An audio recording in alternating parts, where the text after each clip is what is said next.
ఈ ఇరుగు పొరుగు బంధువులకి ఇంకేరే పనే ఉండదండి. మనకి పిల్లలు పుడితే వీళ్ళు వచ్చేసి ఏం చేస్తున్నారండి, వాళ్ళ నాన్నగారి పేరెట్టేస్తున్నారు, లేదా వాళ్ళ తండ్రి వరుసలో పేరెట్టేస్తున్నారట. అడుగుతున్నాను, వీళ్ళకి ఏం రైట్స్ ఉన్నాయని పేర్లు ఎట్టేస్తారు? కొంతమందికి అస్సలు బుద్ధి జ్ఞానం ఉండదండి, వచ్చేసి నిక్నేములు పెడుతుంటారు పిల్లలకి. ఆ నిక్నేములు పెడుతున్నప్పుడు నడుతున్నాను, పేరెంట్స్ కూడా మీరు అడగాలి, ఇలాంటి పనికిమాల పేర్లు ఎట్టకండ్రా అని. ఏమని పెడతారు? ఆ తాతయ్య నిక్నేమ్ ఉంటుందిగా, ఆ తాతయ్య నిక్నేమ్తో పిలుస్తారు. చాలామంది నిక్నేములు పెట్టి పిలుస్తుంటారు, ఆ పేరు ఈ పేరు. అడుగుతున్నాను, మీకు ఏం రైట్ ఉంది అని అడుగుతున్నా. అసలు తల్లిదండ్రులు పేరు పెట్టాలంటే బిడ్డలకి దేవుడు ఏ పేర్లు ఇష్టపడుతున్నాడో ఆ పేర్లే బిడ్డలకు పెట్టాలి. వాళ్ళ బిడ్డల యొక్క బతుకులు ఆ పేర్లకు అర్థాలు తెచ్చేలాగా బతకాలి. ఆయన పేరు పెడుతున్నారట, ఎలా పెట్టేస్తున్నారంటే వాళ్ళు అడుగుతున్నారంట, అసలు యోహాన్ అని పేరు పెట్టమంటారేంటి? వీళ్ళ ముత్తాతలు ఎవరు కనబడలేదు, ఇటు మీ తండ్రి సైడ్ కానీ ఈయన తండ్రి సైడ్ కానీ ఎవ్వరూ అలాంటి పేర్లు లేవు కదా, కొత్తగా యోహాన్ పెట్టమంటారంటే మీకు ఏం అర్థమవుతుంది చెప్పండి? ఆ రోజు నుంచి ఈ రోజుకు ఉన్న జబ్బు ఏంటో చెప్పినా, మన ముత్తాతల పేర్లు మన పిల్లలకి పెట్టేస్తాం. కొంతమంది పాస్టర్ గారిని పేర్లు పెట్టమంటారు. ఏమని పేర్లు పెట్టమంటారంటే, ఏదో ఒక దేవుడి పేరు మంచి పేరు పెట్టండి, కానీ వాళ్ళ తాతయ్య గారు మొదటి అక్షరం కలిసిలా పెట్టండి అన్నారు. తాతయ్య గారు ఇంతకీ ఏమి ఎరగదీశారేంటి అడుగుతున్నాను. తాతయ్య గారు ఇంతకీ ఏమి ఎరగదీసి, సారా తాగి చచ్చిపోడాలి తాతయ్య, బ్రాందీ తాగి చచ్చిపోడాలి తాతయ్య. వాళ్ళ అమ్మమ్మ పేరు కలవాలంటే వాళ్ళ అమ్మ పచ్చి పూతులు మాట్లాడి చచ్చిపోయింది వాళ్ళ అమ్మమ్మ.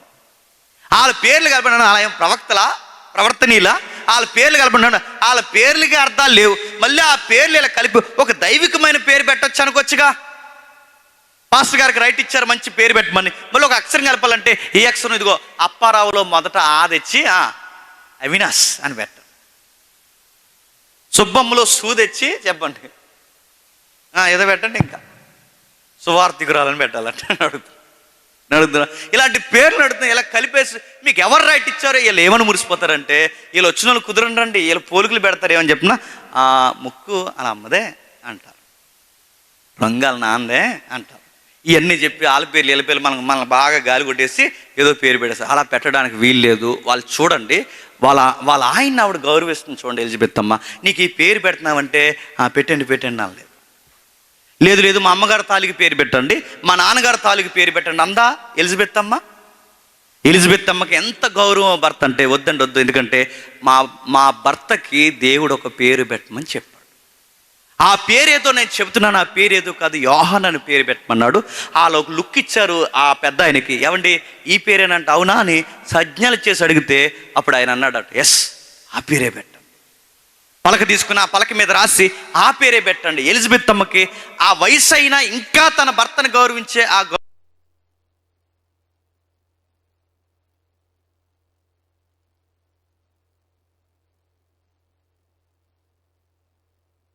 ఎదిగిన తర్వాత ఖచ్చితంగా మా నాన్న ఈ పాట ఎందుకు పాడాడని ఆ బిడ్డకి ఖచ్చితంగా అర్థమవుతుంది.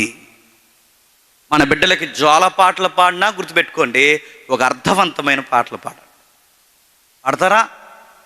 ఒక ఆవిడ పాడుతుంది, ఏమని చెప్పనా, ఏడకు బాబు లేడే అందంట.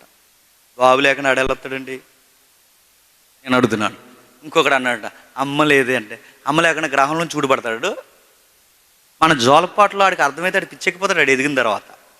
నేను అడుగుతున్నాను, బాబు లేడే అమ్మ లేడే కాదు, మన పాటలు పాడుతున్నప్పుడు బూసోడు వస్తున్నాడు, దొంగోడు వస్తున్నాడు, అదుగో దెయ్యం ఇదిగో పులి, ఇవి మానేయండి.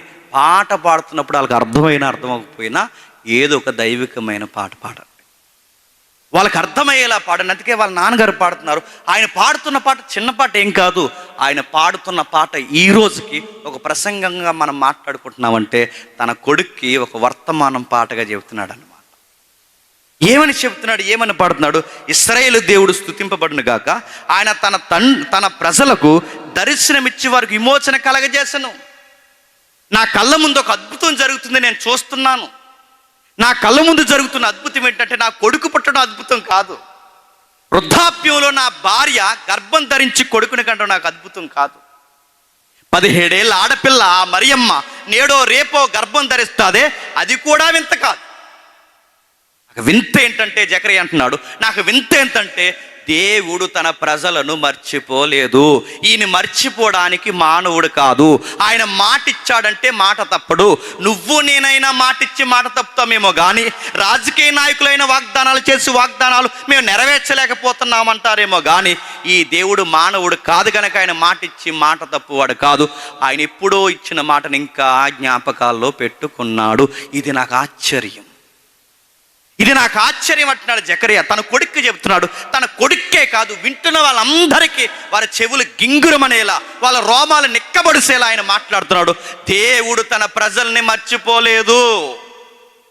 పురాతనమైన కాలం దగ్గర నుంచి దేవుడు ఒక ప్రణాళికను సిద్ధం చేసుకుంటూ వస్తున్నాడు. చట్టం తన పని తాను చేస్తుందన్నది ఎంత వాస్తవమో అంతకన్నా ఎక్కువగా దేవుడు సమాజంలో తాను చేసే తన పనులు దేవుడు చేయడం మానలేదు. ఏం చేస్తున్నాడు? మలాకీ దగ్గర నుంచి ఇప్పుడు నా కొడుకు పుట్టేంత వరకు, మలాకీ దగ్గర నుంచి గాబ్రియేలు వచ్చేంత వరకు 400 సంవత్సరాలు దేవుడు ఇజ్రాయేల్ని వదిలేశాడని అనుకోకండి. మన ఇజ్రాయేలు జాతిని దేవుడు వదిలేశాడని అనుకోకండి.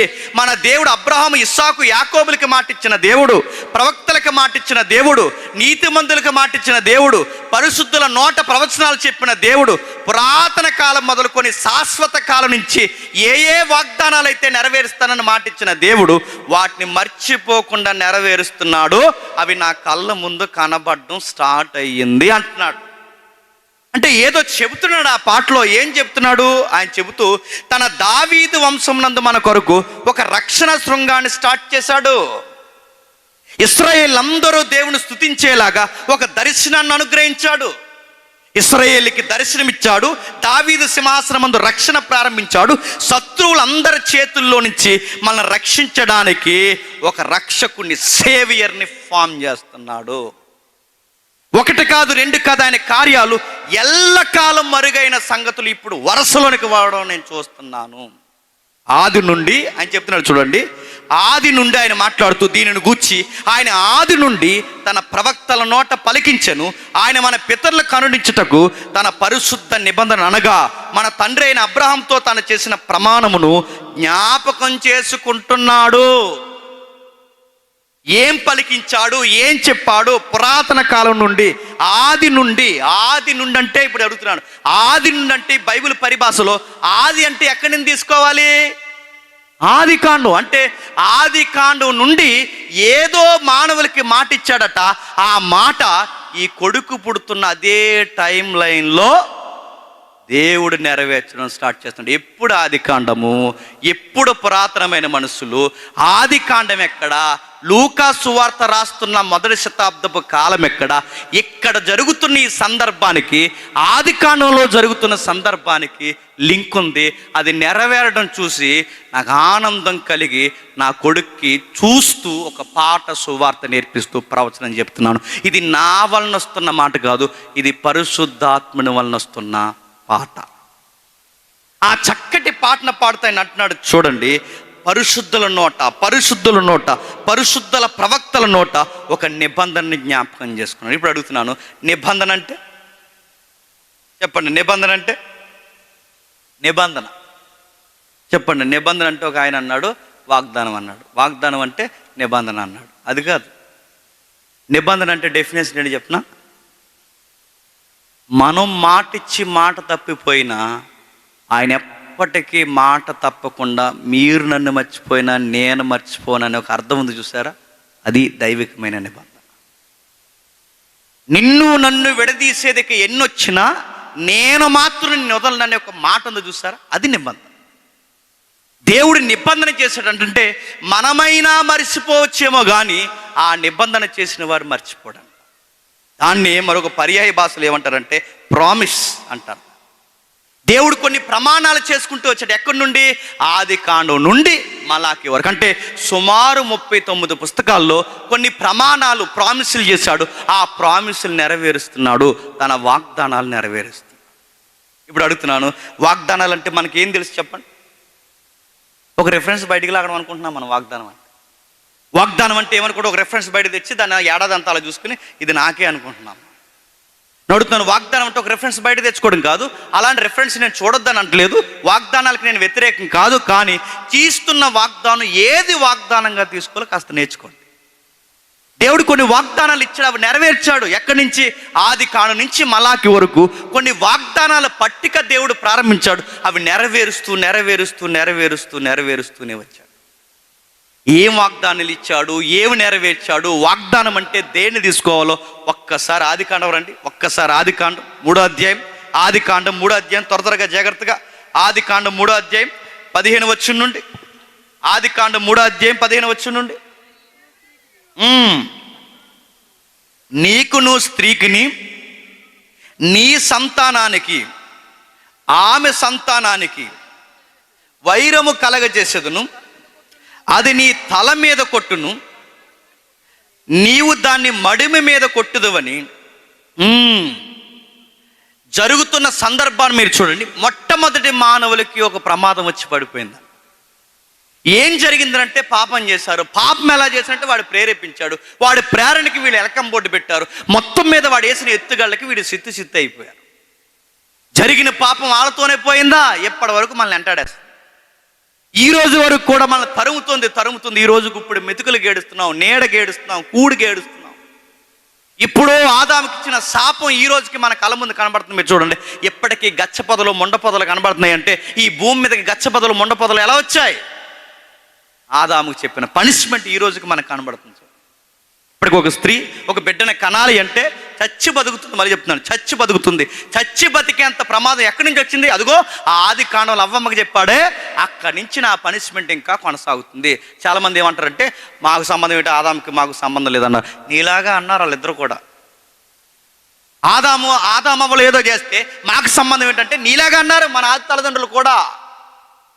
ఆదాము ఎలా చేసావంటే ఆయన ఏమన్నాడు చెప్పండి? నాకు సంబంధం ఏంటి, అంతా ఆవిడే చేసింది అన్నారు. ఆవిడని అడిగితే ఆవిడేమని చెప్పండి? నాకు సంబంధం ఏంటి, అంతా ఆ పామే చేసింది అన్నారు. నేను అడుగుతున్నాను, ఎవరిని అడిగినా వాళ్ళ మీదకి వాళ్ళు గెంటేసుకుంటున్నారు. ఈరోజు మనం కూడా ఏమంటున్నాం? మాకేమి సంబంధం లేదు, వాళ్ళు ఇద్దరే చేశారని. ఇదే ఆదాం బుద్ధి అంటే మర్చిపోకండి. ఆదాం బుద్ధి మనకు ఉందంటే ఉందే.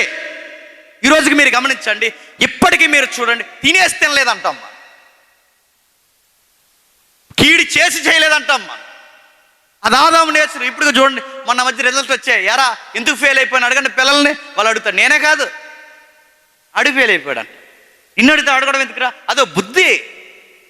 మీరు చిన్నపిల్లల మీద కూడా అబ్జర్వ్ చేయండి. వాళ్ళకి ఏమీ తెలియని వయసులో కూడా వాళ్ళ ఇంట్లోంచి ఏదైనా వస్తువు తేండి, లేదా ఆ పిల్ల ఎదుర్కొంటూ ఇంకో పిల్లని ఎత్తుకోండి. వాళ్ళు ఎలా బిహేవ్ చేస్తున్నారు అడుగుతున్నారు. వీళ్ళకి ఎలా తెలుస్తున్నారంటే నేను అడుగుతున్నాను, కొన్ని నేచర్తో ఉన్నాయి, ముడిపడి ఉన్నాయి. ఆదాము దగ్గర నుంచి బుద్ధి ఉంది. ఆ టైంలో ఆదాము అవ్వలకి అర్థమైందట, వీడి వల్ల మేము నిలువెల్లా ఓడిపోయాం. వీడి మాటలు మేము నమ్మాం, వాడు ఓడించాడు, మమ్మల్ని పాపంలో పడేశాడు. వీడు మమ్మల్ని జయించాడు. ఎలా జయించాడు? పాపము చేత జయించడమే కాదు, మరణము చేత మమ్మల్ని పూర్తిగా చిత్తడిగా మార్చేశాడు. పాపం చేస్తే ఆ పాపానికి వచ్చిన రిజల్ట్ ఏంటి చెప్పండి? మరణం. ఈ మరణాన్ని పాపాన్ని బేస్ చేసుకుని నవ్వేది ఎవడు చెప్పండి? సాతాను. మానవులు చనిపోతే నవ్వేదాడే, మానవులు పాడైపోతే నవ్వేదాడే. వీడు మానవుల్ని ఆదిలోనే ఓడించాడు, మాయ మాటలు చెప్పాడు. అలాంటి టైంలో వాళ్ళ గిల్ట్తో బతుకుతూ పొదల చాటుకు పోయి దాక్కున్నాడు. ఆదాము దాక్కున్నాడు లోపలికి. ఆదాము తినొద్దన్న తిన్నావా, అవ్వా చెయ్యొద్దన చేశారా? ఇలా మాట్లాడుతూ ఉండగా వాళ్ళు చెప్పుకోలేని బాధను అర్థం చేసుకున్న దేవుడు అర్థం చేసుకుని ఏమన్నాడు తెలుసా? ఈరోజు ఎవడైతే మిమ్మల్ని మోసం చేశారో, ఎవడి చేతుల్లో అయితే ఓడిపోయామని మీరు బాధపడుతున్నారో, ఎవడి వలన మీరు ఎంత నిట్టూర్పు ఈడుస్తున్నారో, ఎవడి వలన మీరు పాపంలో పడిపోయామని ఎంత బాధపడుతున్నారో, ఈరోజు వీడు మిమ్మల్ని జయించాడు. కానీ వన్ డే మీరు వాణ్ణి జయిస్తారు. ఇది ప్రామిస్, ఇది వాగ్దానం, ఇది నిబంధన. నేను మీకు మాటిస్తున్నా, మీ పిల్లల వరకు మాటిస్తున్నా. ఒక రోజు వస్తుంది, ఆ రోజు ఏం జరుగుతుందంటే, ఈరోజు మిమ్మల్ని ఓడించిన వాణ్ణి మీ చేత వాణ్ణి ఒకరోజు ఓడిస్తా. ఈ మాట ఇచ్చాను, ఎదురు చూడండి అన్నాడు. ఆదాము ఎదురు చూశాడు, పిల్లలు ఎదురు చూశాడు, తర్వాత కాలాలు ఎదురు చూశాడు. ఇది ఒక వాగ్దానం అలా నిలబడిపోయింది. సాతానుగాని మీరు ఓడిస్తారు, వాడి నెత్తి మీద మీరు కాలేసి తొక్కుతారు, వాడి మడి మీద కొడతారు, ఆ కొడుతున్న వాడిని తిరగేసి మీరు తొక్కుతారు. ఇది జరుగుద్ది. మీ ఫైట్ నా ఫైట్ అవుద్ది, మీ తగాదం నా తగాదం అవుద్ది, మీ వివాదం నా వివాదం అవుద్ది. మీ పక్షము నేను నిలబడతాను. ఒక రోజు వాడిని జయించే శక్తిని మీకు ఇస్తాను. వాడి సంతానాన్ని వాణ్ణి నాశనం చేసి ఒక సంతానాన్ని మీలో నుంచి పుట్టిస్తాను. ఇది ప్రామిస్. ఇది వాగ్దానం. అంటే వాగ్దానాలు అంటే ఏం తీసుకోవాలి తెలుసు. ఇదిగో దేవుడు 39 పుస్తకాల్లో లేదా 66 పుస్తకాల్లో ఇలాంటి ప్రామిసులు ఉన్న బైబిల్లో అవి తీసుకోండి వాగ్దానంగా, అవి తీసుకోండి వాగ్దానంగా. అంతేగాని ఎలా పడతా అలా ఏ కార్డు పడితే ఆ కార్డు తీసుకుంటే, అలాగే తిరమరం లేకుండా ఒక కార్డు తీసుకున్నాడు, ఆ కార్డులో ఇలా వచ్చింది, ఆ కార్డులో ఇలా ఉంది, వచ్చే ఏడాది గర్భవతి అవుతాను వచ్చింది, అడిగాడు అవుతాడాడు, వస్తాడు అదవ అవుతాడాడు. పెళ్లిగానోడి కాడు గర్భవతి అవుతాను వచ్చింది, అది ఎక్కడ సందర్భం, అది శారమ్మకు సంబంధించింది. ఎక్కడ సందర్భం? అబ్రహాంకి చెప్పిన మాట. ఎప్పుడు చెప్పాడు? ఆ మధ్యాహ్నం భోజనానికి దేవుడు వచ్చినప్పుడు చెప్పాడు. అది నువ్వెందుకు తీసుకుంటున్నావు? వాటిని వాగ్దానాలు అనరు, సందర్భం నుంచి బయటికి లాగడం అంటారు. మరి వాగ్దానాలు అంటే ఏంటి? ఇదిగో ఇలాంటి ఉన్నాయి, మైలురాయిలు లాంటివి. ఇలాంటి వాగ్దానాలు తీసుకో. దేవుడు అన్నాడు ఒక రోజు జరుగుద్ది, ఆ రోజు మీ మీదకి ఏ విపత్తు అయితే వచ్చి ఈ సాతానుగాడు ఈ సొసైటీని ఇలా మార్చేశాడో వాడిని మీరు జయిస్తారు, నేను మీకు మాటిస్తున్నా. మానవులారా నేను మీకు మాటిస్తున్నా, ఇది నా నిబంధన. ఇది మొదటి నిబంధన. రెండవ నిబంధన మనకు తెలుసు. అలా అధ్యాయాలు దాటుకుంటే మనం వస్తే ఆ రెండవ నిబంధనలో నోవహుతో మాట్లాడుతుంది. నోవహుతో ఏమంటాడు మనకు తెలుసు. నోవహు ఇలారా పైకి చూడు. ఆయన ఏదైతే బలిని ఆగ్రహించాడో ఆ బలి నైవేద్యం జరిగిన తర్వాత దేవుడు నోవహుని పిలిచి ఆ పైకి చూపించిన తర్వాత ఇలా అంటాడు, అక్కడ ఒక ధనుస్సు కనబడుతుంది మనకు, రంగుల ధనుస్సు. ఇంద్రధనుస్సు అనకండి, అన్నగదా ఆ పేరు. ధనుస్సు ఒక రంగురంగుల ధనుస్సు కనబడుతుంది. ఎందుకంటే అదొక ప్రకృతిలో దేవుడు ఏర్పరిచిన ధనుస్సు. ఇప్పటికీ వింతేడు తెలుసా, ఎప్పుడు నోవహు, ఎప్పుడు మాట, ఎప్పుడు వాగ్దానం, ఇప్పటికి వర్షం వస్తే ఆ వాగ్దానం ఇంకా అప్పుడప్పుడు అలా కనబడుతుంది. అంటే నాకు అప్పుడప్పుడు చూసినప్పుడు నోవహు మాట ఇంకా దేవుడు నిలబట్టే ఉంచాడు. ఇంకా అప్పుడు చెప్పిన మాట ఇప్పటికి అలా ఉంది. దేవుడు మాట ఇచ్చాడు. ఏమని మాట ఇచ్చాడు? ఇదిగో నోవహు ఒక మాట చెప్తున్నాను విను, మరలా జలముల చేత భూమిని ఇలా నేను నశింపచేయను, మీ మీదకి ఎలాంటి శిక్షను నేను రానివ్వను. నీకో మాట చెప్తున్నాను నోవహు, మీకు రక్షణ శృంగం కలగజేస్తాను, మరలా ఈ ప్రమాదం రా. అంటే మీకు శిక్ష లేకుండా నేను ఒక పని చేస్తున్నాను, మీకు శిక్ష రాదు అనడానికి అదిగో ఆ ధనుష్యే గుర్తు. మీకు శిక్ష రాదనడానికి అదే ధనుస్సు గుర్తు. ఇది జ్ఞాపకం పెట్టుకోండి, మళ్ళీ మిమ్మల్ని నేను శిక్షించను. ఇది రెండవ వాగ్దానం. ఎందుకు చెప్తున్నాను వినండి. ఆదాముకి ఇచ్చిన వాగ్దానం ఏంటి తెలుసా? సాతానుగాడిని జయిస్తారు, ఇది మొదటి వాగ్దానం. ఇప్పుడు నోవహుకి ఇచ్చిన వాగ్దానం ఏంటి తెలుసా? మీ మీదకి ఏ శిక్ష రాదు, దానికి కారణం ధనుష్య, ఆ మహిమను చూడు. ఇప్పుడు అబ్రహాముకి వాగ్దానం. అబ్రహాముని పిలిచాడు. ఆ 12వ అధ్యాయంలో మనకు తెలుసు. అబ్రహాముని 12వ అధ్యాయంలో పిలిచి దేవుడు ఇలా అంటాడు, మాట్లాడుతూ దేవుడు ఏమంటాడంటే, ఇదిగో నీ సంతానం ద్వారా ఈ ప్రపంచాన్ని ఆశీర్వదిస్తాను, నీ సంతానాన్ని ఇసుక రేణువులంత విస్తారముగా, ఆకాశ నక్షత్రాలంత విస్తారముగా విస్తరింపచేస్తాను అన్నాడు. ఇసుక రేణులంత విస్తారంగా విస్తరింపజేస్తాను, ఆకాశ నక్షత్రాలంత విస్తారముగా నీ సంతానాన్ని విస్తరింపజేస్తాను, ఇదిగో గొప్ప కార్యము నీకు జరిగిస్తాను. ఇప్పుడు చెప్పండి, అబ్రహాము గారికి దేవుడు ఇచ్చిన వాగ్దానం, నీ సంతానం ద్వారా ఈ ప్రపంచాన్ని ఆశీర్వదిస్తా. ప్రామిస్లు అంటారు వీటి. ఆది కాండంలో ఇచ్చిన వాగ్దానానికి, నోవహుకి ఇచ్చిన వాగ్దానానికి, అబ్రహాం గారికి ఇచ్చిన వాగ్దానానికి ఇవన్నిటికి ఒక లింక్ ఉంటుందండి. ఈ లింక్ అంతా మైండ్లో పెట్టుకుని కొడుకుని ముందెట్టుకుని ఇలా చేతులు తెత్తుకుని వాళ్ళ నాన్నగారు పాటలు పాడుతున్నాడు. ఆ పాటే ఈ నిబంధనలన్నిటినీ ఒక వరుసలోకి తీసుకొస్తాం. ఆది నుండి ప్రవక్తల నోట పలికించిన ఆ వాగ్దానాలన్నీ జ్ఞాపకం చేసుకుంటున్నాడు. ఏమని జ్ఞాపకం చేసుకుంటున్నాడు? దేవుడు మనల్ని మర్చిపోలేదు. ఆదాము అవ్వలకు చెప్పాడే ఆ నిబంధన మర్చిపోలేదు, అది జరుగుతుంది, నేను చూస్తున్నా. నోవహు ఒక మాట ఇచ్చాడు, ఇక ఏ కీడు రాదని, అది జరుగుతుంది, నేను చూస్తున్నా. అబ్రహాముకు మాట ఇచ్చాడుగా, నీ సంతానాన్ని విస్తరింపజేస్తానని, ఆ మాట జరుగుతుంది, నేను చూస్తున్నా. చాలా మంది ఏమనుకున్నారంటే ఈ మాట దేనికి సంబంధించిందంటే అబ్రహాము సంతానం అంటే ఎవరు? ఇశ్రాయేలు అనుకున్నారు. కాదు. ఒకవేళ అబ్రహాము సంతానం ఇశ్రాయేలీలు అయితే, అబ్రహాము సంతానం ఇశ్రాయేలీలు అయితే ఇప్పుడు ప్రపంచ జనాభాలో అత్యధిక జనాభా ఎవరు చెప్పండి? చెప్పాలి. ప్రపంచంలో అత్యధిక జనాభా కలిగిన దేశం ఏ దేశం చెప్పండి? చైనా, మీ బొంద. ఇండియా దాడేహం మనం ఎప్పుడో, గడ్డ అదుపు లేదు. ఇంకా అడుగుతున్నాను, చైనా ఇప్పుడు సెకండ్ గ్రేడ్, అది ఫస్ట్ మందే అని అడుగుతున్నాను. ఈరోజు మీరు చూడండి, మీరు గమనించండి ఎంత విచిత్రం. ఈరోజు ప్రపంచంలో విస్తరించిన దేశం మొదటి మంది అయితే రెండవది చైనా. అడుగుతున్నాను, ఇజ్రాయెల్ ఎక్కడైనా ప్లేస్లో ఉందా? అంటే ఇప్పుడు దేవుడు మాట ఇచ్చాడు ఏమని?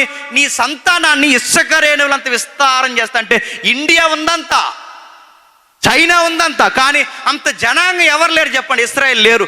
ప్రపంచాల్లో చిన్న దేశాల్లో ఒక చిన్న దేశం ఏంటి చెప్పండి? అంటే ఈ వాగ్దానం బాగా వినండి, అబ్రాహాముకి ఇచ్చిన ఈ వాగ్దానం ఇజ్రాయేల్ దేశానికి సంబంధించింది కాదంటే మీరు 100కి 100% అది ఇజ్రాయేల్ దేశానికి ఇచ్చిన వాగ్దానం కాదు. నీ సంతానం అంటే అక్కడ ఏదో ఉంది. అక్కడ అవ్వమ్మకి చెప్పిన వాగ్దానంలో ఏదో ఉంది, నోవహుకు చెప్పిన వాగ్దానంలో ఏదో ఉంది. ఇవి రకరకాలుగా కనబడుతున్నాయి, కానీ దాన్ని తెరిచి వెనక్కి వెళితే ఈ వాగ్దానాలన్నీ ఒక్కదాన్ని చూపిస్తాయి. ఆ చూపిస్తున్న దాన్నే ఈ వృద్ధుడు చూసి మురిసిపోయి పాట పాడుకుంటున్నాడు. ఏం చూపిస్తుంది? ఇంకా ఉన్నాయి. ఇంకా ఏం చూపిస్తుంది అంటే తర్వాత మీరు చూడండి, మోసే వచ్చాడు తెర మీద.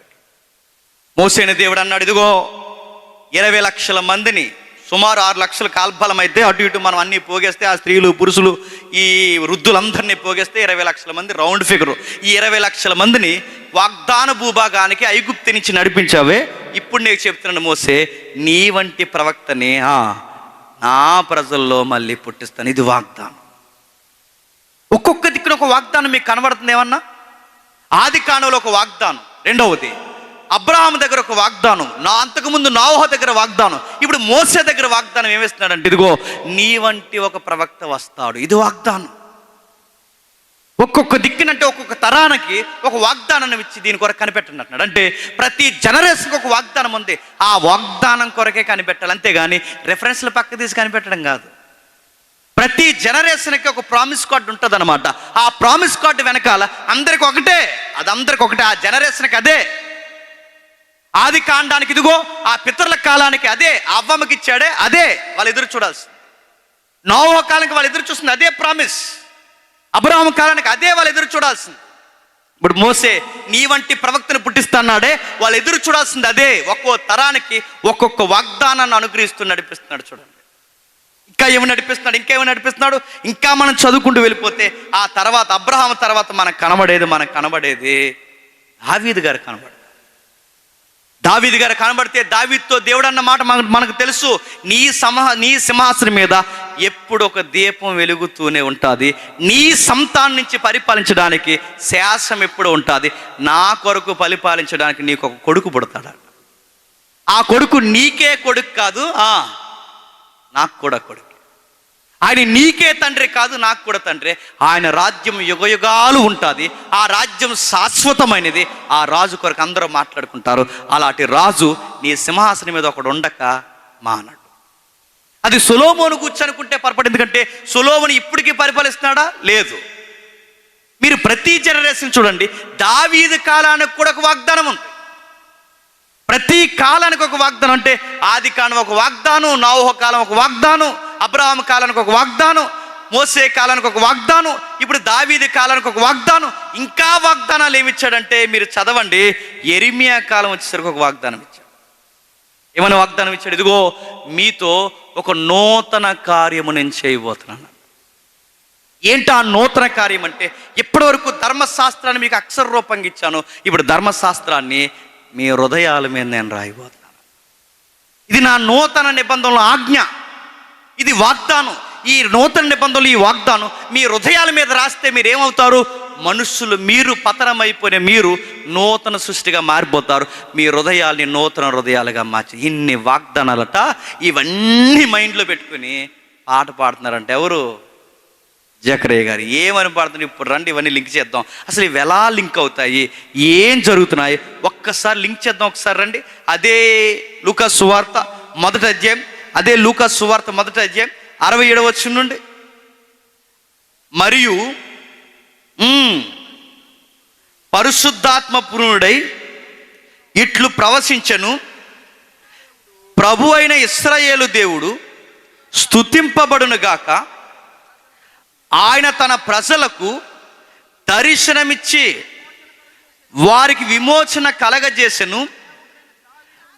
తన సేవకుడైన దావీదు వంశమునందు మన కొరకు రక్షణ శృంగమును, అనగా మన శత్రువుల నుండి, మనల్ని దేశించిన వారందరి నుండి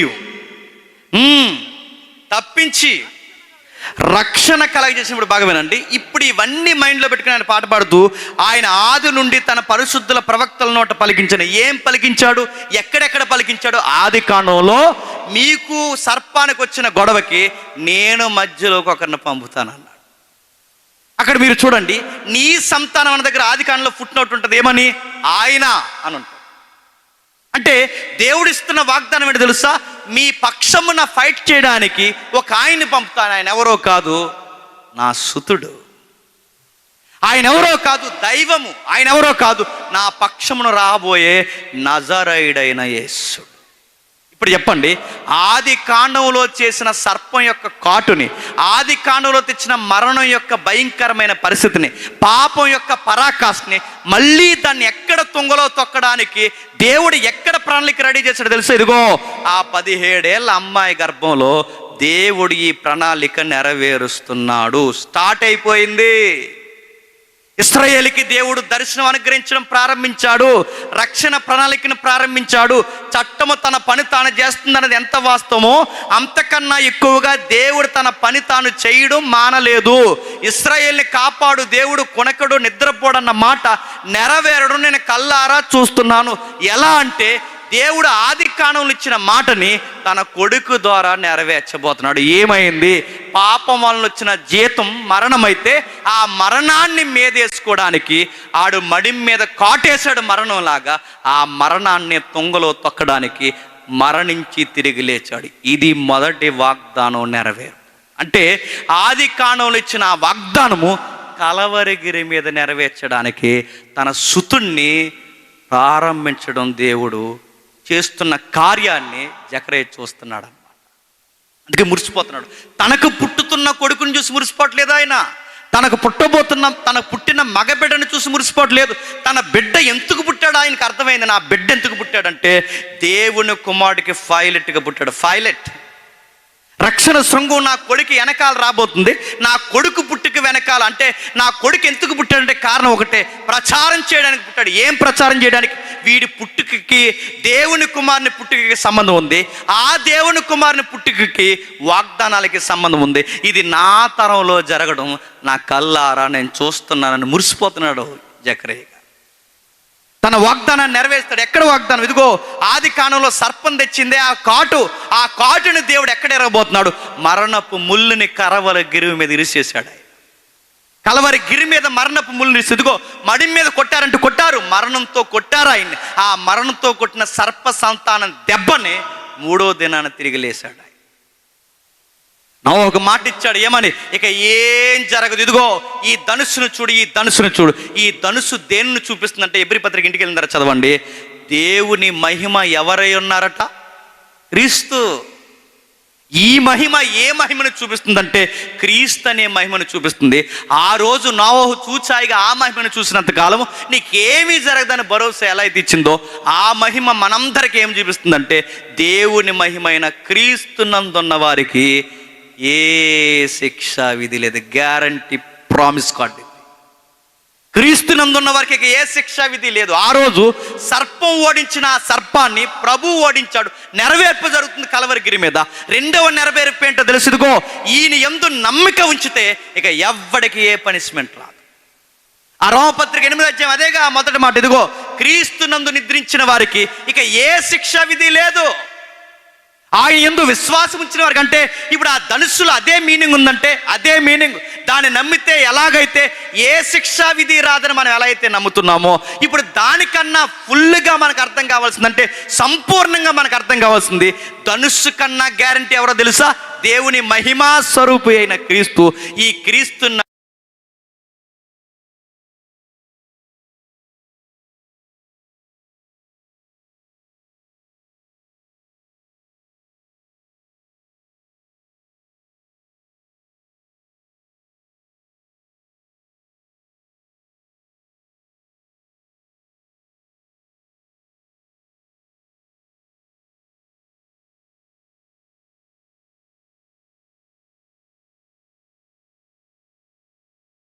వాగ్దానము చేయబడెను.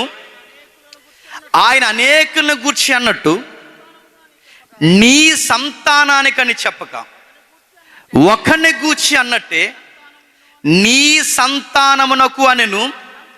ఆ సంతానము క్రీస్తే. ఇప్పుడు చెప్పండి, అబ్రహాము సంతానం ద్వారా ప్రపంచాన్ని ఆశీర్వదిస్తానన్నాడంటే అది ఇజ్రాయేల్ దేశంలో జనాభాని పెంచడమా, లేదా క్రీస్తు అనే వ్యక్తి ద్వారా ఈ ప్రపంచాన్ని ఆశీర్వదిస్తానన్న వాగ్దానమా? చెప్పండి. యేసుక్రీస్తు ద్వారా ఈ ప్రపంచాన్ని అంటే మీరు ఎక్కడ ఏ వాగ్దానాలను కదిపినా, ఏ వాగ్దానాల రిఫరెన్స్ కలిపినా ఆ వాగ్దానం వెనకాల ఎవరుండాలి చెప్పండి? మరి ఇప్పుడు ఈ వాగ్దానం కార్డుల వెనకాల ఎవరున్నారు చెప్పండి? ఈ పిండి పిసుకు తొట్టు ఉంది. ఇప్పుడు మన వాగ్దానం కార్డుల వెనకాల ఏమన్నా చెప్పండి? రకరకాల ఉద్దేశాలతో మన వాగ్దానం కార్డులు ఉన్నాయి. కానీ మీరు చూడండి, బైబుల్ భక్తులు ఏ వాగ్దానం తీసుకున్నా ఆ వాగ్దానంలో డైరెక్ట్గానో ఇండైరెక్ట్గానో ఎవరు కనబడుతున్నారు చెప్పండి? క్రీస్తు అనే శక్తి మనకు కనబడుతున్నాడు. ఆది కాండంలో సర్పం దగ్గర వాగ్దానం ఇస్తున్నప్పుడు క్రీస్తే కనబడుతున్నాడు. నోవహు దగ్గర వాగ్దానం ఇస్తున్నప్పుడు ఆ ధనుస్సులో కూడా క్రీస్తే కనబడుతున్నాడు. ఇప్పుడు అబ్రహాం దగ్గర దేవుడు వాగ్దానం ఇచ్చినప్పుడు కూడా ఆ సంతానం ఎవరో కాదు, అది ఇస్సాకు కూడా కాదు. ఆ సంతానం ఎవరంటే ప్రభు అయిన యేసుక్రీస్తు. ఆయన ద్వారా ఆయన సంతానాన్ని విస్తరింపజేస్తానట నడుతున్నాడు. ఎలా విస్తరింపజేశాడు? సంఘం అనే కార్యక్రమం ద్వారా విస్తరింపజేశాడు. అందుకే చూడండి, మనం ఎవరి సంతానం గొప్పగా చెప్పుకొచ్చండి. మా తాత ఫలానా కాదు, మనం ఇలా గొప్పగా చెప్పుకోవచ్చు. మా తండ్రి ఎవరో తెలుసా? సన్ ఆఫ్ అబ్రహాం అని చెప్పుకోవచ్చు. గుర్తుపెట్టుకోండి, మేము అబ్రహాం సంతానం అని ఇజ్రాయేల్ చెప్పుకోవడం కాదు, మేము అబ్రహాం సంతానం అని ఇస్మాయిల్ చెప్పుకోవడం కాదు. ఆ రైట్ దేవుడు ఎవరికి ఇచ్చాడు తెలుసా? క్రీస్తు నమ్మునోళ్ళకి ఇచ్చాడు. అంటే మనం ఎవరి బిడ్డలో తెలుసా? అబ్రహాము బిడ్డలం.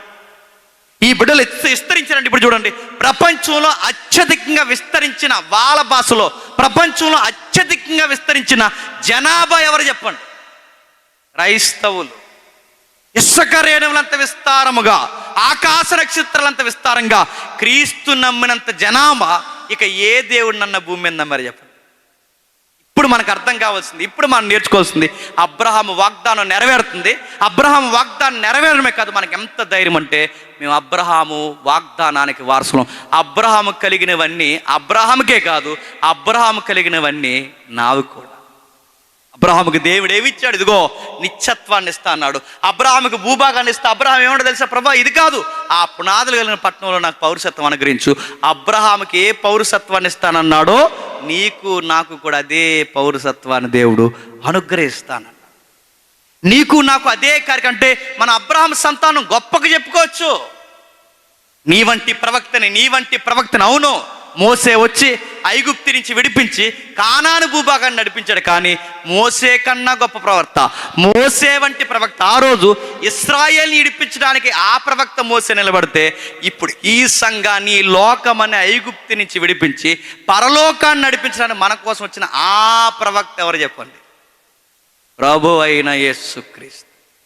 ఆయన వచ్చి ఏమి నడిపిస్తాడంటే నిత్యత్వాన్ని నడిపిస్తాడు. ఆయన ఏం చేస్తాడంటే మన కొరకు అసూలు బాస్తాడు. ఆయన ఏం చేస్తాడంటే మన భారాలు ఇబ్బందులు ఆయన మీద వేసుకుంటాడు. ఆ నాయకుడు నరశత్రువు ఎవరో తెలుసా? మరణం. ఈ శత్రువులతో యుద్ధం చేయడానికి వచ్చాడు. అంటే మన రాజు వచ్చి పాపం అనే దానితో, మరణం అనే దానితో యుద్ధం చేయడానికి వచ్చాడు. అందుకే ప్రభు ప్రసంగాల్లో ఎక్కువ మనకు కనబడేది తెలుసా? మీరు పాపానికి దాసులుగా ఉండకండి, మీరు పాపానికి దాసులుగా ఉండకండి. పాపానికి దాసులుగా ఉండొద్దు అంటున్నాడంటే మన మీద ఎవడు రాజు అయిపోయాడు చెప్పండి? పాపమే రాజు అయిపోయాడు, సాతానుగాడే రాజు అయిపోయాడు, మరణమే రాజు అయిపోయింది. ప్రభు వచ్చి అంటున్నాడు మీరు పాపానికి దాసులుగా ఉండకండి. అంటే ఇప్పుడు వచ్చి ఆయన ఫైట్ చేసేది ఎవరితో? దావీదు పక్షమున రాజుగా వచ్చిన వాడు. ఇప్పుడు గొల్లియాతు కన్నా భయంకరమైనది, ఫిలిస్తీన్ల కన్నా భయంకరమైనది, మరణం కన్నా భయంకరమైనది పాపం. ఆ పాపంతో యుద్ధం చేయడానికి మన రాజు మన కొరకు ప్రాణం పెట్టాడు. మన రాజు మన కొరకు, ఇదిగో దావీదు సింహాసనం మీద ఒక రాజు రాబోతున్నాడు. ఆ రాజు చేంజ్ చేస్తాడు, మన శత్రువుతో యుద్ధం చేస్తాడు. మన రాజు మన కొరకు అసూలు బాస్తాడు. దావీదుకి ఇచ్చిన మాట నెరవేరుతుంది, అబ్రహాముకి ఇచ్చిన మాట నెరవేరుతుంది, మోసేకి ఇచ్చిన మాట నెరవేరుతుంది, నోవహుకి ఇచ్చిన మాట నెరవేరుతుంది, ఆదాముకి ఇచ్చిన మాట నెరవేరుతుంది, ఇంకా యెరెమీయాకి ఇచ్చిన మాట కూడా నెరవేర్చాడు. ఏమని? ఒక్కసారి 31వ అధ్యాయం 31 వచనం చూడండి. యెరెమీయా గ్రంథం 31వ అధ్యాయం 31 వచనం త్వరగా. యెరెమీయా గ్రంథం 31వ అధ్యాయం 31 వచనం చూడండి. నేను ఇశ్రాయేలు వారితోనూ యోధా వారితోనూ క్రొత్త నిబంధన చేయు దినములు వచ్చుచున్నవి, ఇదే యెహోవా వాక్కు, అది ఐగుప్తిలో నుండి వారిని రప్పించుటకై వారు చెయ్యి పట్టుకున్న దినమున నేను వారి పితరులతో చేసిన నిబంధన వంటి నిబంధన కాదు. వారు ఆ నిబంధన భంగము చేసుకొనిరి. ఇది యెహోవా వాక్కు. ఈ దినములైన తర్వాత నేను ఇశ్రాయేలు వారితోను యోధా వారితోను చేయబోయి నిబంధన ఇదే. వారు మనస్సుల్లో నా ధర్మశాస్త్రమును హృదయాల మీద దాన్ని రాస్తాను. ఇప్పుడు చెప్పండి, యెహోవా వాక్కు ఏమని చెప్తున్నాడు చూడండి. ఇప్పుడు ధర్మశాస్త్రం చదువుకునేలా కదట, క్రొత్త నిబంధన కాలంకి వచ్చేసరికి నూతన హృదయాలుగా వాక్యాలు నింపేస్తాడంట. ఇప్పుడు చెప్పండి, ఎవరి దగ్గరికి వెళ్ళిన హృదయం మారుతుందో లేదో నాకు తెలియదు, కానీ ఒక ఆయన దగ్గరికి వస్తే మాత్రం ఖచ్చితంగా హృదయం మారుతుంది. ఆడెవడో బాగా తాగేశాడంట, తాగకుండా ఉండడానికి టెక్నిక్ ఉపయోగించారట. ఏంట్రా టెక్నిక్ అంటే, ఆడికి ఒక కడియం వేశారట. ఆ కడియం వేస్తే ఆ కడియం ఉన్నంతసేపు తాగడంట. ఆడు తాగేస్తున్నాడు. తాగేసి ఏంటంటే ఇందాకే తీసాను అన్నాడట. మళ్ళీ ఎప్పుడు వేసుకుంటాడంటే దిగిపోయాక వేసుకుంటా అన్నాడట. మారాడాడు. నడుతున్నాను, కడియాలేస్తే మారిపోరు. అదేదో ముక్కు దగ్గర ఎట్టమన్నారట, ముక్కు దగ్గర ఎడితే మారుతాడంట. ముక్కు దగ్గర నుంచి చెప్పి మానేస్తాడు. తీసిన తర్వాత మళ్ళీ తాగేస్తాడు. ఆడికి పెట్టాల్సిన ముక్కు దగ్గర కాదు, చేతి దగ్గర కాదు, ఆడ హార్ట్ మారాలి, హృదయం మారాలి. వాడు హృదయం మారాలంటే ఈ హృదయాన్ని మార్చేది ఎవరున్నారు? ఈ ప్రపంచంలో ఏ వైద్యుడు మార్చలేడు. హృదయాన్ని ఎలా స్పందిస్తుందో, హృదయం ఎలా స్పందిస్తుందో చెప్పే మిషన్స్ ఉన్నాయి, కానీ హృదయం లోపల ఏముందో చెప్పే మిషన్ మాత్రం ఇంకా రాలేదు, రాదు. ఒకవేళ వస్తే ఈ ప్రపంచం ఆ రోజే లాస్ట్ రోజు. ఎందుకు చెప్పిన, ఈసీజీ తీసినప్పుడు లబ్ డబ్ అని ఇలా వెళ్తుంది గ్రాపు. అలా వెళ్తున్నప్పుడు నో ప్రాబ్లం, ఏమీ లేదు. కానీ ఈసీజీ ఈసారి ఆ హృదయంలో ఏముందో చెప్పింది అనుకోండి, ఒక్కడ కాపురం చేస్తారు. ఒక్క సంఘం ఉండదు, ఉంటుందా? ఒక్క స్నేహితుడు ఉంటాడు చెప్పండి. లోపల ఏముంది ఎవడో తెలియదు, కానీ అలా ఉన్నాం కుర్చీల్లో కూర్చుని. గుర్తుపెట్టుకోండి, ఈసీజీ మనకు చేసిన మేలు ఏంటంటే అది ఎలా కొట్టుకుంటుందో చెప్పింది తప్ప అది ఎవరి కోసం కొట్టుకుంటుందో చెప్పలేదు. దానిలో ఏముందో తెలియదు. బైబిల్ ఏముందంటే అది పతనమైన హృదయం, అది భయంకరమైన వ్యాధి కలిగింది.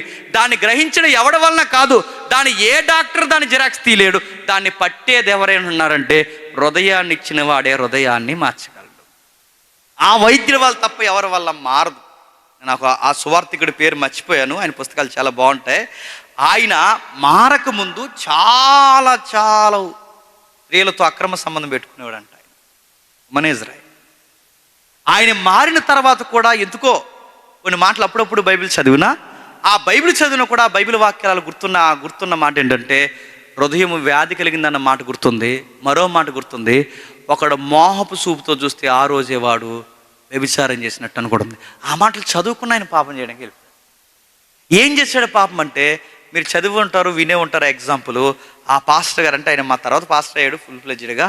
అంతకుముందు ఆయన ఏం చేశాడంటే, ఆయన నదిలో స్నానాలు చేయడానికి వెళ్తారు చూసారు. ఆ నదిలో స్నానాలు చేయడానికి వెళ్తుంటే అవతల ఒడ్డున ఒక అమ్మాయి స్నానం చేస్తుందంట, యువతల ఒడ్డున ఈయన స్నానం చేస్తున్నాడట. అక్కడి నుంచి తెల్ల కనబడుతుంది ఆ అమ్మాయి అటే స్నానం చేస్తూ. ఈ నుంచి ఇక్కడి నుంచి ఆయన చూశాడు, ఎలాగైనా సరే తను అనుభవించాలని చెప్పి ఇక్కడి నుంచి నదిలో ముక్కుడు ఈదుకుంటా వెళ్ళిపోయాడు. వాళ్ళకి వెళ్ళిపోయి దగ్గరికి వెళ్ళి చూసేసరికి అమ్మాయి దగ్గర రావద్దు సార్, దగ్గర రావద్దు అని బాధపడుతుంది.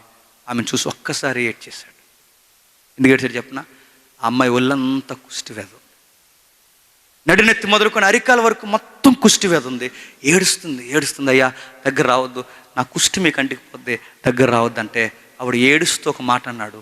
యేసయ్య చెప్పిన మాట నాకు జ్ఞాపకం వస్తుంది. అమ్మా, నీకు కుష్టి వ్యాధి బయటికి కనబడుతుంది, నా కుష్టి వ్యాధి హృదయంలో ఉంది, అది ఎవ్వడికి కనబడదు, నాకు అర్థమవుతుంది. నీ వ్యాధి అయినా వచ్చిపోద్దేమో కానీ ఈ వ్యాధి మాత్రం ఎప్పటికీ పోదాం.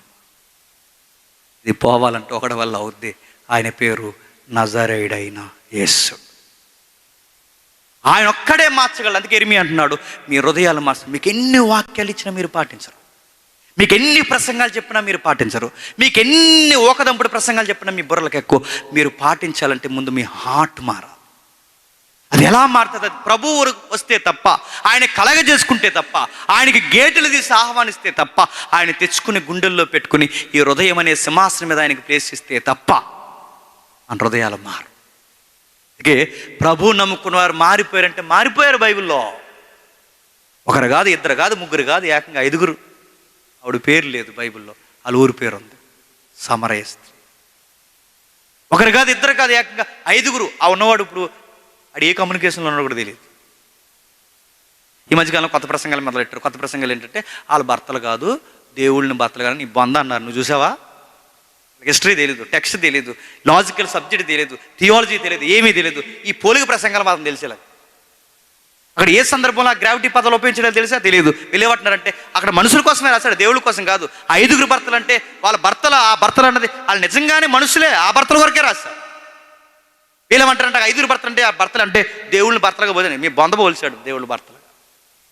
నిజంగానే అది మనుషుల కోసం. ఎందుకంటే ఆవిడ ఒక మాట అంటే ఊర్లోకి వెళ్ళి ఏమంటారు చెప్పిన, నేను చేసినవన్నీ నాతో చెప్పిన వాడిని వచ్చి చూడంటే ఆ మాటకు అర్థం ఏంటి? చాలా చేసిందనేగా, చాలా ఎరగదీసిందనేగా, చాలా కార్యాలు జరిగిస్తుందనేగా.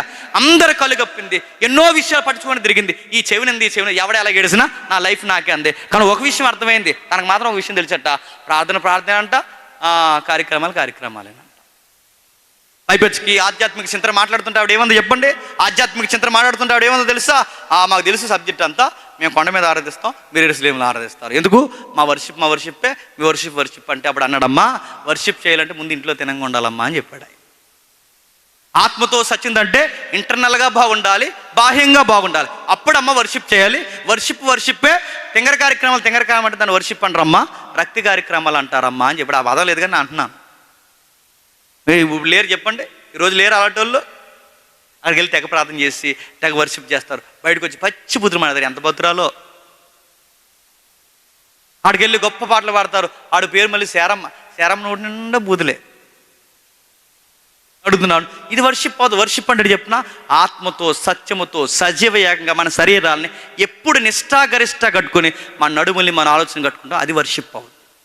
దేవుడు అన్నాడు, మాట్లాడుతూ ఆ తల్లితో అన్నాడు, మారాల్సింది ముందు నువ్వు మారాలి, నీ హృదయం మారాలి. తను మాట్లాడుతుంటే తనకు అర్థమైందంట తనలో చాలా పాపం ఉందని. అప్పుడు అర్థం చేసుకుని అందంట, అయ్యా నీకు విషయం చెప్పాలి, నువ్వు ప్రవక్తవని గ్రహిస్తున్నాను, మాకు మెసేజ్ వస్తాడంట. ఆయన అన్నాడు, ఆ మెసేజ్ ఎవరో కాదు నేనే. ఆశ్చర్యపోయింది, అంగీకరించింది, మారిపోయింది. 5గురితో జీవితంలో మోసం చేశారో, అలవాటైపోయిందో, తప్పు కదనుకుందో, పర్లేదనుకుందో, ఏమైందో తన జీవితం మనకు తెలియదు. కానీ అంత పాపంలో కూరుకుపోయిన ఆమె మెస్సయ్య దగ్గరకు వచ్చేసరికి తన వ్యసనాలని పూర్తిగా వదిలేసి ఊరిని మార్చుకుందాం. ఇప్పుడు చెప్పండి, ఎలా మారుతారా హృదయాలంటే? ఇదిగో యేసుప్రభుని అంగీకరిస్తే మారుతారు. ఇప్పుడు చెప్పండి, ఇన్ని వాగ్దానాలు నెరవేరడం జకరయ్య చూస్తున్నాడు. జకరయ్య చెప్తున్నాడు, ఆదాముకి ఇచ్చిన వాగ్దానం, నావోహుకి ఇచ్చిన వాగ్దానం, అబ్రహాంకి ఇచ్చిన వాగ్దానం, మోసేకి ఇచ్చిన వాగ్దానం, దావీదుకి ఇచ్చిన వాగ్దానం, యెరెమీయాకి ఇచ్చిన వాగ్దానం, ఇవన్నీ కలిపి ఒకరిలో నెరవేరుతున్నాయి. ఆ నెరవేర్చిన ఒక రక్షణ శృంగం, ఒక సేవియర్, రక్షకుడు రాబోతున్నాడు. ఆయన ఎవరో కాదు, నజరేయుడైన యేసు. నాకు ఆనందం కలుగుతుంది నా తరంలో జరగడం నేను చూసాను.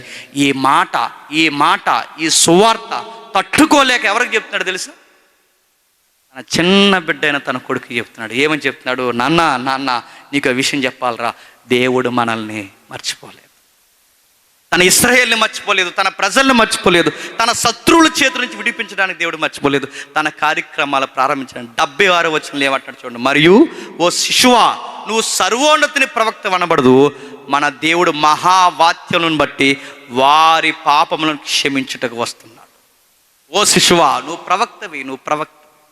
తన కొడుక్కి ఏమని చెప్తాడు చూడండి. ఆ వయసుకి అర్థం కాకపోవచ్చు, కానీ ఎదిగిన తర్వాత ఖచ్చితంగా మా నాన్న పదే ఈ పాట ఎందుకు పాడాడో ఎదిగిన తర్వాత ఆ బిడ్డకు అర్థమైంది కనుకే ఎవరు చేయలేని గొప్ప పవిత్ర పాత్ర ఎవరు పోషించారు చెప్పండి? యోహాను పోషించారు. అసలు ఇశ్రాయేలు దేశం లాంటి కుర్రోడు లేడట. 30 సంవత్సరాల వయసు అండి యోహాను గారిది. 30 సంవత్సరాల వయసులో ఉన్న కుర్రోడు అంటే మనలాంటి వయసులో ఉన్న కుర్రోడు ఆ 30 ఏళ్ళ వయసులో దేశాన్ని ఒక ఊపేశాడు. అలాంటి ఆధ్యాత్మిక చింతన ఆ బిడ్డ గుండెల్లో ఎవరు నాటారు? వాళ్ళ నాన్నగారు చిన్నప్పుడే చెవుల్లో ఊదేశాడు సువార్త. వాళ్ళ నాన్నగారు చిన్నప్పుడే 39 పుస్తకాల వాగ్దానాలు పాటగా పాడేశాడు. వాళ్ళ నాన్నగారు చిన్నప్పుడే ఆ బిడ్డకు చెప్తున్నాడు, ఇదిగో దేవుడు మర్చిపోలేదు, జ్ఞాపకం చేసుకున్న. పైగా నేను ఎలా పుట్టించాడో తెలుసా? నువ్వు ప్రవక్తవి, నువ్వు సర్వోన్నతిని ప్రవక్తవి, నువ్వు ప్రవక్త అనబడతావు. ఆయన వాత్సల్యాన్ని మర్చిపోలేదు. తన ప్రజలకు రక్షణ జ్ఞానం అనుగ్రహించినట్లు ఆయన మరణ మార్గములను సిద్ధపరచుటకి నీవు ప్రభువునకు ముందుగా నడుదువు. ఆయన మన పాదములను సమాధాన మార్గంలో నడిపించినట్లు చీకటిలో మరణ ఛాయల్లో కూర్చుండు వారికి వెలిగించడానికి ఒక వెలుగు రాబోతుంది. ఆ వెలుగుకు ముందుగా రాబోయే మరొక వెలుగు నువ్వే నా కుమారుడు అని చెప్పాడు. మహావాత్సల్యం రాబోతుంది, మహా వెలుగు రాబోతుంది. ఆ వెలుగు రాబోతుందని చెప్పాల్సిన ప్రవక్తవి నువ్వే, నువ్వే, నువ్వే, నువ్వు ప్రవక్తవి, నువ్వు ప్రవక్తవి, నువ్వు ప్రవక్త. మన బిడ్డలకు మనం ఏం చెప్తాం చెప్పండి? మీరు పాస్టర్ గారు అవ్వాలా అన్నమ్మా, నువ్వు సువార్థికుడు అవ్వాలరా, నువ్వు బాగా చదువుకుని ఆ రేంజ్లో ఉండి సువార్త చెప్పాలరా అనమ్మా. మనం ఏమంటే చెప్పిన ఆడు పులి బిడ్డే అన్నాడంట. ఈడు పెద్ద మృగం, ఆడు చిన్న మృగం. ఆడు పులి బిడ్డ అంటే ఈ పులి బిడ్డలు రెండు మన ఇంట్లో తిరుగుతాయి, బోన్లు ఎట్టేయాలండి వీళ్ళిద్దరం పట్టుకెళ్ళి. మన బిడ్డలకి ఏం చెప్తాం? పులి బిడ్డ, సింహం బిడ్డ, డైనోసార్ బిడ్డ ఈ మానేయండి. దైవజనులుగా మన బిడ్డలు ఎదగాలని కోరుకోండి. అది ఆడపిల్లైన మగపిల్లైన ఇదిగో ఒక స్థితిలో, రాష్ట్రాన్ని వెళ్ళే స్థితిలో. రేపు పొద్దున మన పిల్లలు చదివితే ఎలా చదివినా అసెంబ్లీ స్థాయిలో క్రీస్తును కూర్చున్న వాయిస్ వినబడలేదు. ఆ స్థాయికి మన బిడ్డలు వెళ్ళాలి. బాప్టిజం ఇచ్చి యోహాన్ వస్తే దేన్ని సవాల్ చేశాడు తెలుసా? గవర్నమెంట్ సవాల్ చేశాడు. మీరు చూడండి, గవర్నమెంట్ సవాల్ చేసి తప్పు చేస్తున్నావు ఏ రోజు అని చెప్పాడు. అలా సవాల్ చేసే స్థాయికి మన బిడ్డలు ఎదగాలి. మన బిడ్డలు తినంగానే చదవరు. మన బిడ్డలు ఎక్కడ చదువుతారు? దేవుళ్ళు ఉంటేనేమో చదువులు ఉండవు, చదువులు ఉంటేనేమో దేవుడు ఉండవు, రెండు ఉంటేనేమో అసలు పట్టుకోలేమని. మన బిడ్డలకి ఎందుకు మానేస్తారు అంటే ప్రార్థనలు ఎక్కువైపోయాట, ఫెయిల్ అయిపోయాడు. నేను అడుగుతున్నాను, ప్రార్థనలకు వెళ్ళి చదువు మానేమని బైబిల్ చెప్పిందిరా నీకు? నువ్వు చదువు. ఎవరి కొంచెం చదువుతావు? మీ అమ్మ నాన్న కోసం కాదు, నిన్ను పుట్టించిన దేవుని కొరకు చదువు. చాలామంది దేవుడిని తిరిగి మొత్తానికి చదువు గాలి కుదిలేస్తున్నారు. అలాంటి పని చేస్తే తప్పు చేస్తున్నారు. మళ్ళీ చెప్తున్నాను, చదవండి. మీరు చూడండి, ఎవరికైనా హిందువులకి ఏమైనా జరిగితే వాళ్ళు మాట్లాడడానికి ఎమ్మెల్యేలు ఉన్నారు, ఎంపీలు ఉన్నారు, పార్లమెంట్ స్థాయిలో ఉన్నారు. ముస్లిమ్స్కి ఏమైనా జరిగితే ముస్లిం ఎంపీలు ఉన్నారు, ఎమ్మెల్యేలు ఉన్నారు. క్రైస్తవులకి ఏమైనా జరిగితే మాట్లాడే ఒక ఎమ్మెల్యేని జీవించండి, ఒక ఎంపీని జీవించండి, ఒక విలేకరిని జీవించండి, మన పక్షాన మాట్లాడే ఒక పవర్ ఉన్న వాయిస్ ఉన్న ఒక్క వాయిస్ని జీవించాలి. లేరు. ఎందుకంటే మన బిడ్డల చదువులు అంతంత మాత్రమే ఏడుస్తుంది. ఎదగాలి. మన బిడ్డలు ఎంత ఎత్తుకు ఎదగాలంటే ఇదిగో దేవుడు రక్షణ శృంగాన్ని కలగజేశాడు, ఉన్నతమైన స్థితిని కలగజేశాడు. మన ప్రభువుని ఎక్కడికక్కడే ప్రతి సెక్టార్లో జెండా మీద చూపించే బిడ్డలు మన బిడ్డలు రావాలి. అలాంటి వారిని కనపరచాలి. దేవుడు తన వాగ్దానాన్ని మరుగు చేయలేదు. ప్రభు అయిన యేసుక్రీస్తు వారి ద్వారా తన కార్యాలు నెరవేరుస్తున్న మళ్ళీ ఇలాంటి సువార్తను చెప్పే ఘనకార్యాలు జరిగించే మన బిడ్డలు మళ్ళీ తెర మీదకి రావాలి. తన కొడుకును చూసి మురిసిపోయాడు. నా కొడుకు ఎందుకు పుట్టాడంటే వృద్ధాప్యంలో ఉన్న మాకు ఇక్కడ గింజ వేయడానికో, వృద్ధాప్యంలో ఉన్న మాకు గుప్పిడి మెతుకులు పెట్టడానికో, మాకేదో పాలసీలు కట్టడానికో పుట్టలేదు. మా బిడ్డ ఎందుకు పుట్టాడంటే వాడు మమ్మల్ని చూసినా చూడకపోయినా తన దేవుని కళ్ళద్దాల నుండి తన ప్రజలను బాగు చేయడం వాడు చూడాలి. అది చేస్తే చాలని పాటలు పాడుకున్నారు. వయసు అయిపోయిన ఒక వృద్ధురాలు ఎంత బాగా ఆలోచిస్తుంది, వయసు అయిపోయిన ఒక వృద్ధుడు ఎంత బాగా ఆలోచిస్తున్నారు. వాళ్ళిద్దరు కలిసి బిడ్డను పెంచితే ఆ 80 వచనంలో ఏం జరుగుతుందో చూడండి. శిశువు ఎదిగి ఆత్మయందు బలము పొంది ఇశ్రాయేలునకు ప్రత్యక్షమగు దినం వరకు అరణ్యములో ఎదుగుచున్నాడు. ఎంత బాగా పెంచి, ఎంత టైట్ సెక్యూరిటీ ఇచ్చారు. సొసైటీకి దూరంగా తీసుకెళ్ళిపోయారు. ఆ బిడ్డ మీద ఈ పాపం యొక్క ఎఫెక్ట్ ఏది పడకుండా ఎంత జాగ్రత్తగా పెంచారు. వాగ్దానాలు నెరవేర్చాలి. ఇదిగో నీకు కూడా ఒక వాగ్దానం ఉంది. యెషయా చెప్పాడు, నువ్వు అరణ్యంలో కేకవే. ఇవి కదా వాగ్దానాలు అంటే. మన వాగ్దానాలు తీసుకుంటే ఎలా తీసుకెళ్ళి చెప్పినా, మన వాగ్దానంలో ఖచ్చితంగా మన కథానాయకుడు ఉండాలి. ఆ కథానాయకుడి పేరు నజరేయుడైన యేసు. అలా తీసుకుంటే వాగ్దానాలు నెరవేరు. మన వాగ్దానాలు వెనకాల ఇదిగో ప్రభు ఆ రోజు వాగ్దానం ఇచ్చాడు, ఆదాము అవ్వలకు నెరవేర్చాడు. నోవకు వాగ్దానం ఇచ్చాడు, నెరవేర్చాడు. భక్తులకు వాగ్దానం ఇచ్చాడు, నెరవేర్చాడు. మనకు కూడా వాగ్దానం ఇచ్చాడు. ఇప్పుడు మనకి ఇచ్చిన వాగ్దానం ఏంటంటే అది త్వరలో నెరవేరబోతుంది. క్రీస్తునందున్న వారిని, అది చిన్న మందైన విశ్వాసులను మేఘాల మీద తీసుకెళ్ళడానికి త్వరలోనే రాబోతున్నాడు. మాటిచ్చాడు, ఇదిగో నేను త్వరలోనే వస్తాను, సమీపమైన ఉన్నాడు అన్నాడు. ఇది మన వాగ్దానం. దాన్ని పట్టుకుని ఎదురు చూడండి. వస్తాడు వస్తాడు వస్తాడు. అది ఎప్పుడు వస్తాడో మనకు తెలియదు. అది రేపు వస్తాడో ఎల్లుండి వస్తాడో మనకు తెలియదు. ఖచ్చితంగా ఒక రోజు వస్తాడు. ఇది మా ఫెయిత్, ఇది మా ప్రామిస్, ఇది మా నిబంధన, ఇది మా ఆర్టికల్. ఖచ్చితంగా దేవుడు మాటిచ్చాడు, అది త్వరలోనే నెరవేరుతుంది. నమ్మిన వారిని ఖచ్చితంగా మేఘాల మీద తీసుకెళ్ళడానికి రాబోతుంది. ఇది వాగ్దానం. నమ్మండి. అవి నమ్మట్లేదు వాగ్దానాలు. ఏ వాగ్దానాలు నమ్ముతున్నారు చెప్పినా, 3 వారాల తర్వాత ఏదో జరుగుతుంది అన్నారంటే జరగకపోతే ఏం చేస్తావు? అనేస్తావా ఈ దేవుడిని నమ్మడం? ఒకటి గుర్తుపెట్టుకోండి, జరిగినా జరగకపోయినా నా లైఫ్లో ఏది జరిగినా జరగకపోయినా ఒకటి జరుగుద్ది. నా ప్రభువు ఖచ్చితంగా మేఘాల మీద వస్తాడు. ఇది పక్కా జరుగుద్ది, ఖచ్చితంగా వస్తాడు. నా జీవితంలో డబ్బున్నా లేకపోయినా, బాధ ఉన్నా లేకపోయినా, సంతోషం ఉన్నా లేకపోయినా నన్ను ఎత్తుకుని తీసుకెళ్ళడానికి ఒక రోజు వస్తాడు. ఆ మధ్యాకాశానికి తీసుకుని వెళ్ళిపోతాడు. గొర్రెపిల్ల వివాహ మహోత్సవంలో ఈ కటిక పాపినైన నన్ను కూడా కరుణాపాత్రగా మార్చేస్తాడు. ఇది నా ప్రామిస్. ఇలాంటి పాటలు పాడుకుంటూ ఆ వృద్ధులు తమ జీవితాన్ని ముగించేశారట. మనం కూడా వాగ్దానం పట్టుకుందాం. ఆ వాగ్దానం ఏంటంటే పరిశుద్ధాత్మ మనకు అనుగ్రహించాడు, పట్టుకున్నాం. ఆ పరిశుద్ధాత్మను ప్రేరేపిస్తున్నాడు. మన ప్రభు త్వరలోనే వస్తాడు. ప్రతి కన్నీరుని తుడిచేస్తాడు, ప్రతి బాసబిందుని తుడిచేస్తాడు. ఆకలి దప్పులు లేని ఒక రాజ్యంలోకి మనం త్వరలోనే తీసుకెళ్ళిపోతాడు. ఈ వాగ్దానం కొరకు కనిపెట్టండి, ఎంత ధైర్యంగా ఉంటుందో. ఇప్పుడు మన అబ్రహాము సంతానం, మనకి ఏ భయం లేదు. మనకు నోవహు వాగ్దానం, మనకి ఏ శిక్ష విధి రాదు. ఇప్పుడు దేవుడు మనకి ఇచ్చింది, దావీదు సింహాసనం మీద ఒక రాజు ఉన్నాడు. ఆ రాజు మన కొరకు ఫైట్ చేస్తాడు. నేడో రేపు వస్తాడు, మన మీద ఉన్న పూర్తిగా మన మరణాలు తీసేస్తాడు. మరణం మీద అక్కడ మాట ఇచ్చాడు, విక్టరీ అనే పదం ఉంది. మరణం మీదట మనకు విజయం ఇస్తాడట. ఆ రోజు ఒక పాట పాడతామంటే, ఇక మరణమా నువ్వు మమ్మల్ని ఏమీ చేయలేవు, మా ఆదాములు లొంగ తీస్తావు, మా పితరులను లొంగ తీస్తావు, ఇక అయిపోయింది, ఇక నువ్వు మమ్మల్ని ఏమి చేయలేవని ఆ రోజు విజయ గీతం పాడతామంట. ఇవి త్వరలో నెరవేరబోయే వాగ్దానాలు. దీని కొరకు ఎదురు చూడండి.